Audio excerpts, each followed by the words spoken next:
శుభోదయం. నా పేరు ఎంసి సమన్యు. నేను కేబీ పాఠశాలలో 6వ తరగతి చదువుతున్న విద్యార్థిని. భాషా భాగాలు 5 రకాలు చెందినవి. నామవాచకం, సర్వనామం, విశేషణం, క్రియ, అవ్యయం.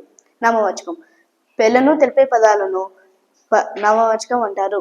ఉదాహరణ: రామయ్య, తోట, చెట్లు మొదలైనవి.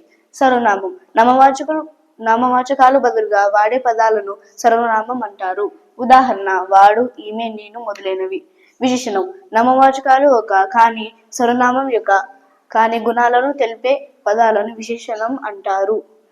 ఉదాహరణ: అవి ఎర్ర గులాబీలు, ఇది పెద్ద సూట్ కేసు. క్రియ కర్త చేసే పనిని తెలిపే పదాలను క్రియ అంటారు. ఉదాహరణ: పావని పాట పాడుతున్నది. అవ్యయం లింగ వచన విభక్తుల చేత మార్పు చెందని పదాలను అవ్యయం అంటారు. ఉదాహరణ: అక్కడ, అయ్యో, ఓహో, ఎలా, అయ్యో. ధన్యవాదాలు.